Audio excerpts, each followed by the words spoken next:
Hey guys, good morning. Welcome back to yet another vlog of Neelam Singh Suhag vlogs. और आज के vlog में मैं आपसे शेयर करने वाली हूँ एक स्टोरी। इस स्टोरी से जो सीख हमें मिलती है वो बहुत ही गहरी सीख है और हम सभी लोगों को सीखना बहुत ज़रूरी है। तो ये स्टोरी एक पति पत्नी की होती है। हस्बैंड का नाम होता है रामू और वाइफ का नाम होता है सीता। तो दोनों की अभी अभी मैरिज हुई होती है, नई नई मैरिज होती है। लगभग ये 19-20 साल के हैं, जल्दी शादी हो गई है इनकी। तो ये लोग एक सुपरमार्केट में एक सेल्समैन और सेल्स वुमन का काम करते हैं। तनख्वाह बहुत ज़्यादा नहीं है, लेकिन घर चल जाता है कैसे ना कैसे करके, और थोड़े बहुत पैसे बच भी जाते हैं। तो उन पैसों को ये बचा लेते हैं। मेहनत दिन रात करते हैं दोनों ही, और कुछ सालों बाद इनका प्रमोशन भी हो जाता है। तो रामू को प्रमोट करके शॉप का मैनेजर बना दिया जाता है, जिसकी वजह से उसकी तनख्वाह भी काफ़ी अच्छी खासी इंक्रीज हो जाती है और सीता का भी प्रमोशन हो जाता है। तो अब भी दोनों का घर अच्छा खासा चल रहा है और काफ़ी सारे पैसे ये लोग सेव भी कर रहे हैं। और इनका लाइफस्टाइल कुछ ऐसा है कि ये लोग सेविंग पे काफ़ी ध्यान देते हैं। तो काफ़ी सारे पैसे ये लोग सेविंग करते हैं। तो ऐसे करते करते 3-4 साल बीत जाते हैं और 3-4 सालों बाद इनकी सेविंग्स इतनी हो जाती हैं कि जहाँ पे वो रेंटेड मकान में रह रहे थे, जिस कॉलोनी में, उस कॉलोनी में अब वो अपना खुद का घर खरीदने के लायक हो जाते हैं। तो अब इनकी उम्र लगभग 25-26 साल की रही होगी और इस टाइम पे ये अपना मकान खरीद लेते हैं, अपना घर वहाँ पे खरीद लेते हैं। और दोनों ही बहुत खुश होते हैं, अपने घर को अपने हिसाब से डिज़ाइन करते हैं। अपने इस नए घर में एक नया खुशहाल सा जीवन ये लोग जी रहे होते हैं। ऐसे ही खुशहाली में 6-7 महीने बीत जाते हैं और जो सुपरमार्केट थी जहाँ पे रामू मैनेजर का काम करता था, वहाँ के मालिक का एक दिन रामू को फ़ोन आता है। उसके मालिक कहते हैं कि रामू, मैं तुम्हारे काम और तुम्हारी ईमानदारी से बहुत खुश हूँ। तो हमारी सुपरमार्केट की चेन जो एक और बड़े शहर में है, उसको भी मैं तुम्हें संभालने के लिए देना चाहता हूँ। तो तुम्हारा ट्रांसफ़र एक तरह से मैं कर रहा हूँ।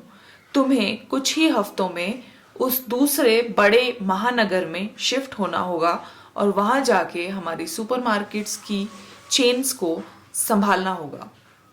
अब रामू सोचता है कि नौकरी के लिए दूसरे शहर तो जाना ही पड़ेगा, क्योंकि वहाँ पे तनख्वाह भी अच्छी मिल रही थी। तो रामू ने सोचा कि इस घर को मैं बेच देता हूँ यहीं पे और उस शहर में जाके इन्हीं पैसों से दूसरा घर ले लूँगा। तो अभी ट्रांसफ़र होने में लगभग 1 महीने का समय था। तो रामू और सीता एक बार पहले उस शहर में जाते हैं अपना घर देखने के लिए।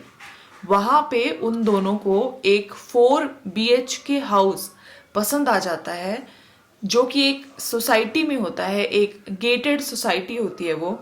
और वो पूरी सोसाइटी उनकी जो सुपरमार्केट जहाँ पे कि रामू का भावी ऑफिस होने वाला था, उसके काफ़ी पास होती है। लेकिन ये सोसाइटी उनकी पहली वाली कॉलोनी से काफ़ी ज़्यादा डिफरेंट होती है। यहाँ पे गाड़ियाँ जो हैं, इनकी खुद की गाड़ी से बहुत ज़्यादा बड़ी बड़ी गाड़ियाँ हैं। और लोगों को अगर आप देखें तो कपड़ा पहनने का स्टाइल उनका बहुत ही हाई फाई है। एक तरह से इस पूरी सोसाइटी का जो लाइफस्टाइल है, बहुत ही लैविश और बहुत लग्जूरियस लाइफस्टाइल है। रामू और सीता को ये सब देख के अच्छा लगता है और वो निर्णय कर लेते हैं कि हम इसी सोसाइटी में घर लेंगे। रामू अपनी सेविंग्स कैलकुलेट करता है और पिछले वाले घर को बेच के कितना पैसा बच गया है वो भी सब चीज़ कैलकुलेट करता है। लेकिन उसको लगभग 10 लाख रुपए की कमी पड़ रही होती है। लेकिन सीता कहती है कि कोई बात नहीं, हम अभी ले लेते हैं और अगले महीने से तो आपकी हर महीने तनख्वाह और बोनसेस तो आएंगे ही, तो हमारी ये भरपाई हो जाएगी। तो वो उस घर को खरीद लेते हैं, अफोर्ड ना करने के बावजूद भी लोन ले लेते हैं, क्रेडिट पे ले लेते हैं। तो अब इस घर में रहने लग जाते हैं और रामू सुपरमार्केट्स की चेन को संभालने लग जाता है। महीनों बाद इनका एक बच्चा हो जाता है, तो जिसकी वजह से सीता को अपना जॉब छोड़ के अभी घर पे रहना पड़ता है बच्चे की देखभाल करने के लिए। रामू का जॉब अच्छा चल रहा है, अच्छी इनकम आ रही है, त्योहार के टाइम पे अच्छे बोनसेस भी मिलते हैं और इस सोसाइटी में ये लोग भी घुलने मिलने का प्रयास अब कर रहे हैं। तो सीता भी धीरे धीरे लेडीज क्लब में जो एक्टिविटीज होती हैं उनमें पार्टिसिपेट करने लग जाती है। कभी टेनिस खेलती है, कभी गोल्फ खेलती है। पार्लर जाना वहां पे हर 15 दिन में आम बात है, और वो भी ऐसा वैसा पार्लर नहीं, बहुत हाई फाई पार्लर में वो लेडीज जाती हैं। और जो लेडीज उसकी फ्रेंड बनी होती हैं वो सब लोग मिलके शॉपिंग मॉल भी जाते हैं, जहाँ पे कि काफी महंगे महंगे कपड़े ये लोग खरीदते हैं और सीता भी खरीदती है, क्योंकि सीता को लगता है कि शायद यही तरीका है जिंदगी जीने का। और उसके बाद ऐसा चलता रहता है, कई साल बीत जाते हैं। रामू और सीता के अब 2 बच्चे हो जाते हैं। पहला बच्चा स्कूल जाने लगता है और स्कूल में भी वो हाई फाई स्कूल में ही एडमिशन कराते हैं जहाँ पे कि उनकी सोसाइटी के बच्चे जा रहे होते हैं। तो ये सिलसिला ऐसे ही चलता रहता है, दिन ब दिन इनके खर्चे बढ़ते ही रहते हैं। अब सीता ने क्रेडिट कार्ड भी यूज करने शुरू कर दिए हैं, तो ये क्रेडिट का सिलसिला चलता रहता है। धीरे धीरे ये लोग क्रेडिट कार्ड की पेमेंट करना बंद कर देते हैं, क्योंकि इतना पैसा आ नहीं रहा है जितना कि बाहर जा रहा है। अब दिवाली आ चुकी है, ये रामू को 1 लाख रुपए का बोनस मिला है और वो बोनस लेके घर आता है और अपने क्रेडिट्स को कैलकुलेट करने बैठता है।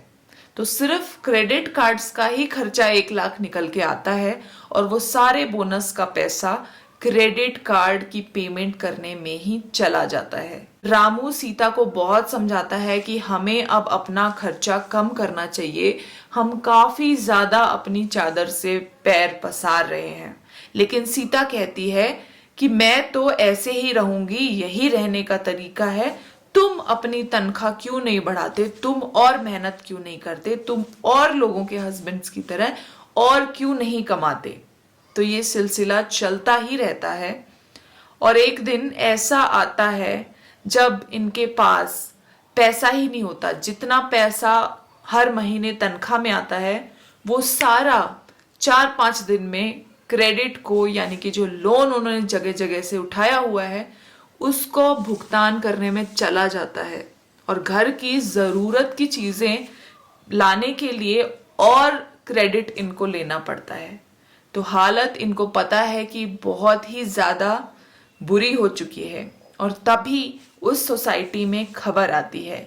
उनके पड़ोसी थे जो सीता और रामू के काफी अच्छे फ्रेंड थे, जिनके साथ उन्होंने बहुत सारी लग्जूरियस पार्टीज, बच्चों की बर्थडे पार्टीज वगैरह अटेंड करी हुई थी। उनके हस्बैंड ने सुसाइड कर लिया है और कारण क्या था? मल्टीपल जगह से लोन और क्रेडिट था उनके सर पे।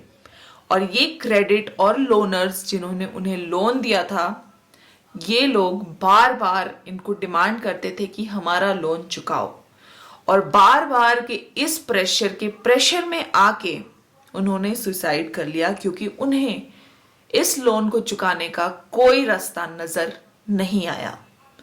तो सीता और रामू एक रियलिटी चेक करते हैं कि हम भी कहीं उसी दिशा में अग्रसर तो नहीं हो रहे हैं, और तब इन्हें समझ आता है कि ये जो लग्जूरियस लाइफस्टाइल हम जी रहे हैं, इसने हमारी आजादी को कितना ज्यादा छीन लिया है, हमें कितनी ज्यादा टेंशन इस लाइफस्टाइल ने दी है। छोटे शहर में बहुत ही सिंपल तरीके से रहते थे और अच्छा खासा मनी सेव करते थे, तब हम कितने ज्यादा खुश थे। लेकिन यहां आके तो टेंशन ही टेंशन है, और अब तो टेंशन इतनी बढ़ चुकी है, इतनी इस प्रेशर कुकर में ये टेंशन बढ़ चुकी है कि ये प्रेशर कुकर फटने वाला है, और उनके पड़ोस में तो ये प्रेशर कुकर फट ही गया है। ऐसा नहीं होना चाहिए कि आमदनी तो 98 और खर्चा रुपया, और ये सब हम करते क्यों हैं? सिर्फ दिखावा करने के लिए। दिखावे के इस शेल से हमें बाहर आने की जरूरत है। एक आम इंसान को जिंदा रहने के लिए और खुश रहने के लिए बहुत सारी चीजों की जरूरत नहीं है, सिर्फ रोटी, कपड़ा, मकान ही काफी है। पैसे सेव करना बहुत जरूरी है। आने वाली जनरेशन को एक अच्छा बैंक बैलेंस देना, ताकि उनका फ्यूचर सेफ, सिक्योर और फ्री हो, ये हमारी जिम्मेदारी है। तो अपने मीन्स, जितने भी आपके मीन्स हैं, उनके नीचे आपको रहना चाहिए, यानी जितनी चादर हो उससे कम ही पैर पसारना चाहिए। लेकिन आपको अनगिनत लोग मिल जाएंगे जो इसका बिल्कुल अपोजिट करते हैं, और आपको बहुत सारे आसपास में एग्जाम्पल मिल जाएंगे जिनका कि दिखावे का जो अंत है वो बहुत ही भयावह होता है।